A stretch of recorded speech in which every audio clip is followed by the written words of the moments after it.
Good morning everyone, welcome back.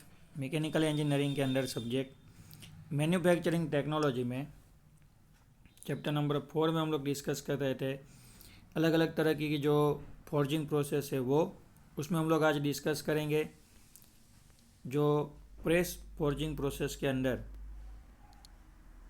ठीक है, जो अलग अलग हैमर यूज़ होती थी।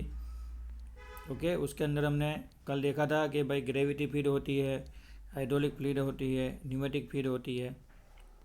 क्लियर। आज हम लोग डिस्कस करने वाले हैं जो हमारा प्रेस फोर्जिंग ऑपरेशन है वो।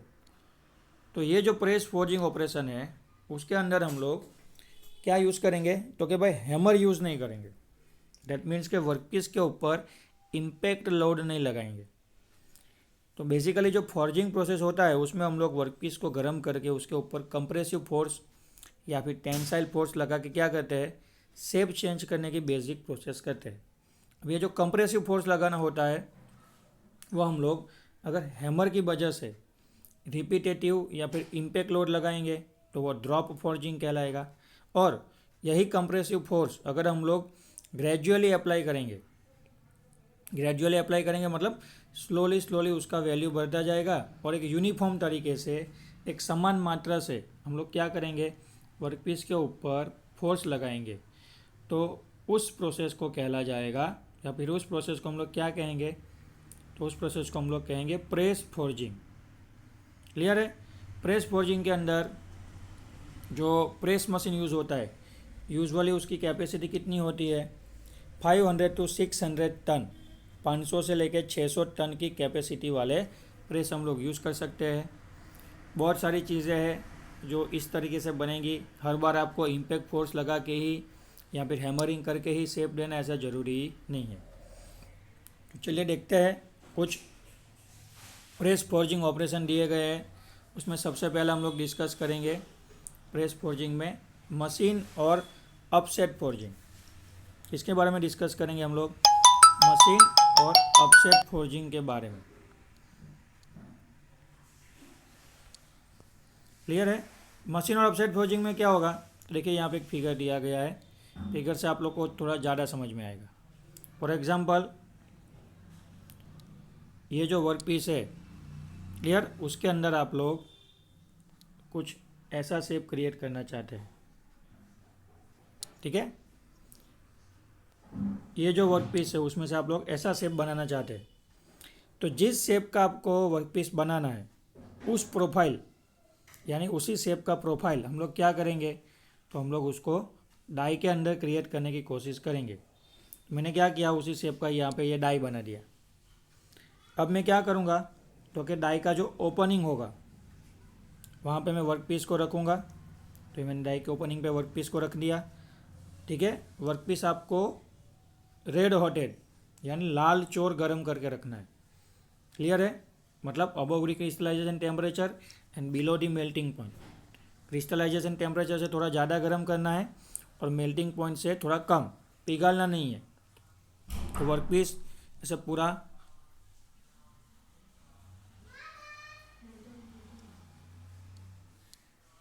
लाल चोर गर्म करके डाई के बीच में रखेंगे, ठीक है। तो यहाँ पे हमने डाई के बीच में वर्क पीस को रख दिया है। तो हम लोग क्या करेंगे, तो ये जो प्लंजर है, दैट मीन्स के जो प्रेस मशीन का जो पंच आता है बिल्कुल उसी तरीके से प्रेस मशीन का एक कंपोनेंट होगा। उसको हम लोग क्या करेंगे, तो कि भाई डाई के अगेंस्ट उसको हम लोग क्या करेंगे, डाई के अगेंस्ट उसको धक्का देंगे। डाई के अगेंस्ट धक्का देने से क्या हो जाएगा, तो कि स्लोली जो भी गर्म वर्क पीस है यानी हीटेड मेटल का वर्क पीस है वो स्लोली डाई की अगेंस्ट या फिर डाई की जो भी ओपनिंग है उसके तरफ वो स्लोली आगे बढ़ेगा। आगे बढ़ने से आप देख सकते हैं दूसरी प्रोसेस और तीसरी प्रोसेस, ठीक है।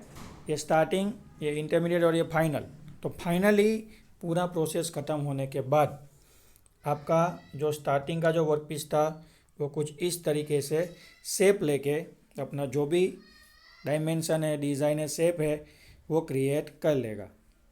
क्लियर है। तो इसको कहते हैं अपसेट फॉर्जिंग। क्लियर है। कुछ एडवांटेजेस दिए गए, डिसएडवांटेजेस दिए गए, आप पढ़ लीजिएगा, बहुत ही ईजी चीज़ है, ठीक है, मैं अभी क्या कर रहा हूँ, जो मेन चीज़ें हैं जो आपको इम्पोर्टेंस लग रही है या फिर मेरे हिसाब से exam point of view important है, उसी को मैं क्या कर रहा हूँ, आगे बढ़ा रहा हूँ। क्लियर है। देखिए नेक्स्ट देखेंगे हम लोग रोल फॉर्जिंग। नेक्स्ट क्या देखेंगे, रोल फॉर्जिंग। तो रोल फॉर्जिंग में क्या होता है, तो अगर आपको सपोज के कंपोनेंट को क्या करना है, बेंड करना है,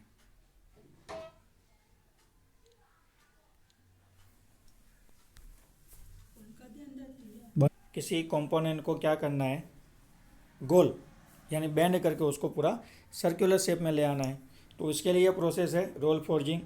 इसमें भी हम लोग क्या करेंगे, तो कि जो भी डाई है उसको यूज़ करेंगे। तो ये हमारा वर्क पीस है, ये हमने तोंज यानी जो सांसी जैसा आता है वर्क पीस पकड़ने के लिए, उससे वर्क पीस को पकड़ा है। यहाँ पे हमने उसको सपोर्ट दिया है ताकि वो थोड़ा आगे मूव ना हो जाए, ऊपर से जब फोर्स लगे तो उसको विथस्टैंड कर पाए। तो इसके लिए हमने क्या किया है, वर्क पीस को सपोर्ट देने के लिए एक मैकेनिज़्म सेट किया है। अब क्या होगा, तो आप क्या करोगे, ये जो रोलर है मतलब हाफ रोलर ऊपर है हाफ रोलर नीचे है, तो दोनों क्या करेंगे, एक दूसरे के अगेंस्ट में घूमेंगे। क्लियर है। तो देखिए इस सेकंड पोजीशन में दोनों रोलर कांटेक्ट में आके घूम रहे हैं, तो इससे क्या होगा, तो इससे भी आपके वर्क पीस के अंदर कुछ भी बेंडिंग करना है, थिकनेस कम करके आपको उसका लेंथ बढ़ाना है, तो ये प्रोसेस हो सकता है। ठीक है, इससे हम लोग सिलिंड्रिकल, सर्कुलर, सेमी सर्कुलर ऐसे कंपोनेंट हम लोग क्या कर सकते हैं, बना सकते हैं। क्लियर है। तो कुछ बेसिक चीज़ें दी गई थी आपके कंसेप्ट क्लियर करने के लिए, जो मैंने आपको फटाफट समझा दी। नेक्स्ट हम लोग देखने वाला है जो हमारा फॉर्जिंग ऑपरेशन है, वो फॉर्जिंग ऑपरेशन की बात करेंगे। तो फॉर्जिंग ऑपरेशन में ढेर सारे ऑपरेशन होते हैं, मतलब ढेर सारी फॉर्जिंग प्रोसेस होती है जिससे हम लोग कंपोनेंट को बना सकते हैं। तो उसका पूरा लिस्ट दिया गया है, जैसे कि upsetting, drawing out, drawing down, फिर कटिंग प्रोसेस कर सकते हैं हम लोग, बेंडिंग कर सकते हैं, पंचिंग एंड ड्रिफ्टिंग कर सकते हैं, सेटिंग डाउन कर सकते हैं, वेल्डिंग प्रोसेस कर सकते हैं। क्लियर है। तो ये सारे प्रोसेस जो है वो फॉर्जिंग ऑपरेशन पे यानी फॉर्जिंग प्रोसेस से होंगे। चलिए सबसे पहले बात करेंगे अपसेटिंग के बारे में। ठीक है, मैं आपको अभी मेन जो ऑपरेशन है वो उसको फटाफट मैं आपको समझाने की कोशिश करूँगा, क्योंकि बेसिकली आपको डिटेल में ये पूछा जाएगा नहीं। तो पहला ऑपरेशन कौन सा है, अपसेटिंग। क्या होता है बेसिकली अपसेटिंग में, तो अपसेटिंग में हम लोग जो वर्क पीस होता है ना, ठीक है, तो उसका क्या करेंगे, तो क्या वर्क पीस का लेंथ रिड्यूस करेंगे और क्रॉस सेक्शनल जो एरिया है वो इंक्रीज़ करेंगे। अगेन मैं बोल रहा हूँ, अपसेटिंग प्रोसेस में हम लोग जो भी वर्क पीस होगा उसका लेंथ डिक्रीज़ करेंगे और क्रॉस सेक्शनल एरिया है वो क्या करेंगे, इंक्रीज़ करेंगे। तो देखिए यहाँ पे प्रोसेस के अंदर आप लोग क्या करोगे, जो भी वर्क पीस है, जो भी सिलिंड्रिकल बार है, उसको इस वर्टिकल पोजीशन में रखोगे और ऊपर से क्या करोगे, हैमरिंग करोगे। तो जैसे आप ऊपर से हैमरिंग करोगे तो उसकी जो लेंथ है वो रिड्यूस होगी और जो क्रॉस सेक्शनल एरिया है, डेट मीन्स के जो डायमीटर है, थिकनेस है, वो क्या होगी, इम्प्रूव होगी। क्लियर है। तो ये कहलाएगी अपसेटिंग प्रोसेस। बाजू में आपको दूसरा दिया गया है ड्राइंग आउट या फिर ड्राइंग इन प्रोसेस। नेक्स्ट कौन सी है, ड्राइंग आउट और ड्राइंग डाउन प्रोसेस। तो अगर ड्राइंग आउट प्रोसेस की बात करेंगे तो देखिए बाजू में फिगर दिया गया है, साथ में ही ड्राइंग आउट प्रोसेस का। ड्राइंग आउट में क्या होगा, तो कि जो वर्क पीस है ना उसको हम लोग हॉरिजॉन्टल पोजीशन में रखेंगे, नीचे एनविल होगा, एनविल के ऊपर जो फ्यूलर क्या लगाया होगा, एनविल होगा, एनविल के ऊपर हमने क्या लगाया होगा, फूलर लगाया होगा। फूलर दो पोर्शन में होगा, एक पोर्शन एनविल पे लगा हुआ होगा और दूसरा पोर्शन जो फूलर का है वो हम लोग हाथ से पकड़ के वहाँ पे वर्कपीस के ऊपर एंगेज करेंगे। और वर्कपीस के ऊपर एंगेज करने के बाद जो टॉप फूलर है उसके ऊपर हम लोग क्या करेंगे, हैमर लगाएंगे यानी हथौड़ी मारेंगे। जैसे आप हथौड़ी मारोगे तो हमारा जो वर्कपीस है वो टॉप फूलर और बॉटम फूलर के बीच में क्या होगा, कंप्रेस होगा। कंप्रेस होने से वर्क पीस का जो क्रॉस सेक्शनल है, मतलब जो क्रॉस सेक्शनल एरिया है वो कम होगा यानी डिक्रीज होगा और उसकी जो लेंथ है वो इंक्रीज होगी। क्लियर है। तो लेंथ इंक्रीज करने की जो प्रोसेस है उसको हम लोग बोलेंगे ड्राइंग आउट, और drawing cross sectional area increase करने की जो प्रोसेस है उसको हम लोग कहेंगे अपसेटिंग प्रोसेस। क्लियर है? फिर कटिंग तो सबको मालूम है, अगर आपको वर्कपीस को कट करना है, क्लियर है, तो वर्कपीस को आपको क्या करना है, लाल एकदम रेड हॉट लाल चोर गरम करना है। फिर उसको आपको क्या करना है, उसके ऊपर चीज़ल, आपने जो चीज़ल यूज़ की थी ना वर्कशॉप में फर्स्ट सेमेस्टर में फर्स्ट ईयर में, तो वर्कपीस को गर्म करना है, फिर चीज़ल रखना है, चीज़ल के ऊपर आपको हैमर लगाना है, तो चीज़ल की वजह से वर्कपीस क्या हो जाएगा, कट हो जाएगा। क्लियर है? फिर अगर आप लोग बेंडिंग करना चाहते हैं तो वर्कपीस को आपको गर्म करना है, गर्म होने के बाद वो थोड़ा सॉफ्ट हो जाएगा, तो गर्म होके सॉफ्ट हो जाएगा तो फिर आप उसको जिस शेप में चाहो उस शेप में आप क्या कर सकते हो, उसको बेंड कर सकते हो। क्लियर है? नेक्स्ट है पंचिंग और ड्रिफ्टिंग। पंचिंग और ड्रिफ्टिंग में क्या होगा, तो कि सपोज़ आपको वर्कपीस के अंदर हॉल बनाना है और आपके पास ड्रिल मशीन नहीं है, तो आप गरम करके वर्कपीस के अंदर वर्कपीस को गरम करके जो पंच आता है वो पंच रख के आप उसके ऊपर हैमर मारोगे तो पूरा पंच अंदर चला जाएगा वर्कपीस के अंदर और वहाँ पे आपका हॉल क्रिएट हो जाएगा। क्लियर है? बिल्कुल उसी तरह सेटिंग डाउन होता है। सेटिंग डाउन में क्या होगा, तो आपको कुछ जो वर्कपीस का कॉर्नर है, ठीक है, उसको आपको रिमूव करना है या फिर आपको उसको चैम्फरिंग करना है, ठीक है, तो उसके लिए आपको सेटिंग डाउन करना पड़ेगा। वेल्डिंग प्रोसेस सबको मालूम है, वर्कपीस को अगर वेल्डिंग करना है फॉर्जिंग प्रोसेस से, तो दोनों वर्कपीस को आपको गर्म करना है, फिर दोनों का कांटेक्ट करवाना है और ऊपर से क्या करना है, आपको कंप्रेसिव फोर्स अप्लाई करना है। हैमर आप अप्लाई करोगे नहीं। देखिए वेल्डिंग में, फॉर्जिंग वेल्डिंग में आपको हैमर नहीं अप्लाई करना है, आपको क्या करना है, वर्कपीस को गर्म करना है और दोनों वर्कपीस का जो भी कॉर्नर है जहाँ पे आप जॉइंट लगाना चाहते हो, तो दोनों जॉइंट को यानी दोनों कॉर्नर को गर्म करके आपस में कांटेक्ट करवा के आपको कंप्रेसिव फोर्स कंटिन्यूसली अप्लाई करवाते रहना है, यानी उसको थोड़ा दबा के रखना है कुछ दिनों तक, कुछ घंटों तक, कुछ समय तक, जिससे क्या हो जाएगा, तो क्या उससे हमारा जो भी वेल्डिंग प्रोसेस है वो हो जाएगा। क्लियर है? तो यहाँ पे हमारा जो शीट मेटल को छोड़ के जो हमारा मेटल शेपिंग और मेटल फॉर्मिंग प्रोसेस वाला जो चैप्टर है वो ज़्यादातर यहाँ पे ओवर हो चुका है। ठीक है, नेक्स्ट अगर हम लोग चैप्टर नंबर 5 की बात करेंगे, ठीक है, बेसिकली हमारे सिलेबस में कुछ कम चैप्टर है, 6 ही चैप्टर है, तो 4 चैप्टर हमारा ओवर हो चुके हैं। 5वां जो चैप्टर है हमारा वो है प्लास्टिक टेक्नोलॉजी के ऊपर, ठीक है, जिसके अंदर हम लोग प्लास्टिक के जो शेप है, प्लास्टिक के जो कंपोनेंट है, प्लास्टिक के अंदर जो हम डिज़ाइन करना चाहते हैं उसके ऊपर डिस्कशन करेंगे। ठीक है, तो उसी चैप्टर के कुछ पार्ट्स, कुछ टॉपिक जो है वो यहाँ पे भी रिपीट होंगे। क्लियर है? जैसे कि आप लोग एक्सट्रूजन प्रोसेस है, यहाँ पे मैं आपको दिखा सकता हूँ, ये जो डायरेक्ट एक्सट्रूजन प्रोसेस है, तो ये एक्सट्रूजन प्रोसेस आपका फॉर्जिंग के अंदर भी होता है। मेटल को भी आप पिघाल के फॉर्जिंग ऑपरेशन करवा सकते हैं और प्लास्टिक के जो कंपोनेंट होते हैं उसको भी आप पिघाल के उसका भी आप फॉर्जिंग प्रोसेस कर सकते हैं। तो यहाँ से हमारा जो टॉपिक स्टार्ट होंगे, क्लियर है, यहाँ से अभी जो मैं आपको टॉपिक कंटिन्यूस करवाऊँगा उसमें हमारा 2 चैप्टर के कुछ जो कॉमन टॉपिक है वो कंटिन्यूसली हम लोग क्या करेंगे, लेक्चर में डिस्कस करेंगे। तो उसके अंदर हम लोग डिस्कस करने वाले हैं हमारा एक्सट्रूजन प्रोसेस। अब ये जो एक्सट्रूजन प्रोसेस होता है उसमें हम लोग क्या करेंगे, तो मेटल को पिघालेंगे, ठीक है, पिघले हुए मेटल को हम लोग डाई के ओपनिंग के थ्रू फोर्स से क्या करेंगे, धक्का देंगे, यानी उसको हम लोग ट्रैवलिंग करवाएंगे। जैसे ही पिघला हुआ मेटल आगे बढ़ेगा, लास्ट में डाई रखा होगा, डाई के ओपनिंग से वो मेटल बाहर निकलेगा और जो डिज़ाइन या फिर जो भी शेप हमने डाई के ओपनिंग के अंदर रखा होगा उसी शेप का कंपोनेंट रेडी हो जाएगा। क्लियर है?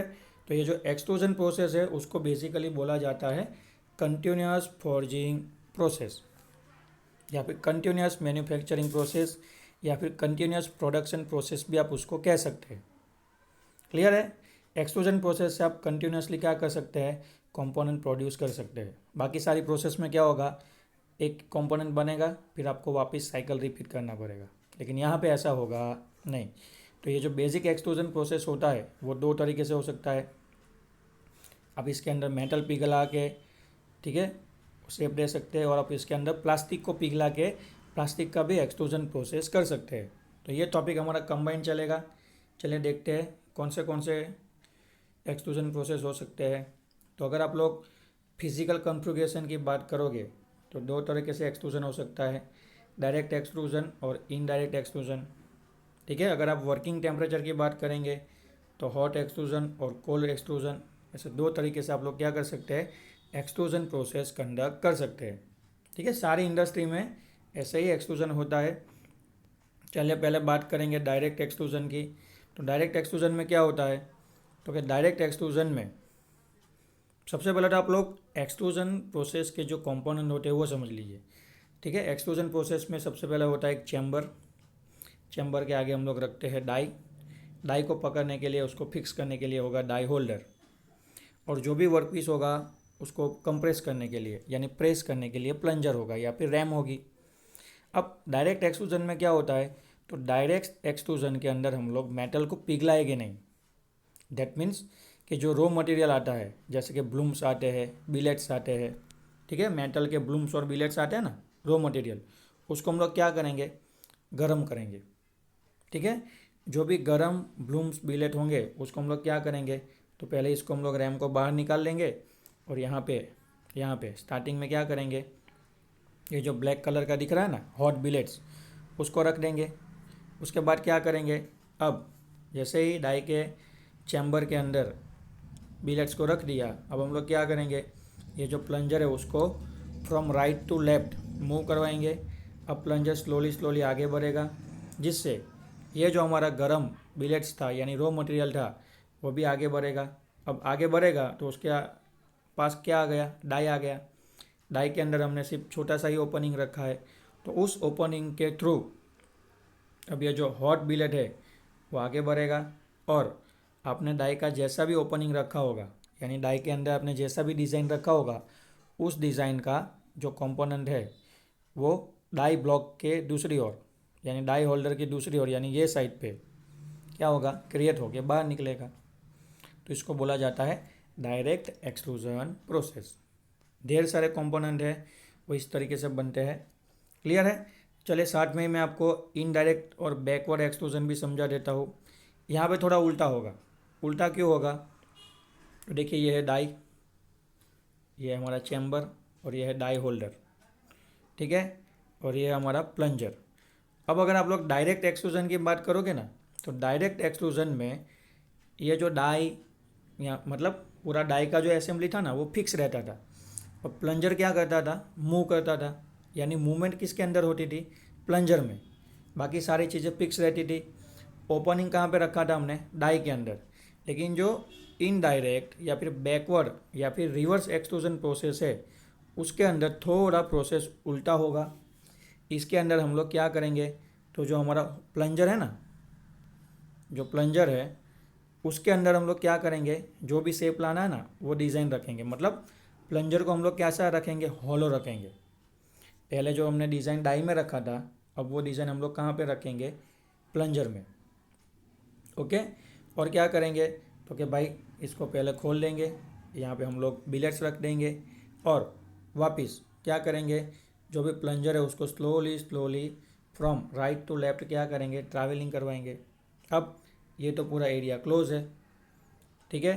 तो आपने जो होलो ओपनिंग रखा होगा प्लंजर के अंदर, उसके थ्रू हमारा जो बिलेट्स है, गरम बिलेट्स, वो क्या करेगा, शेप लेने की कोशिश करेगा और शेप लेते लेते वो क्या करेगा, तो कि इस तरीके से बाहर निकलेगा।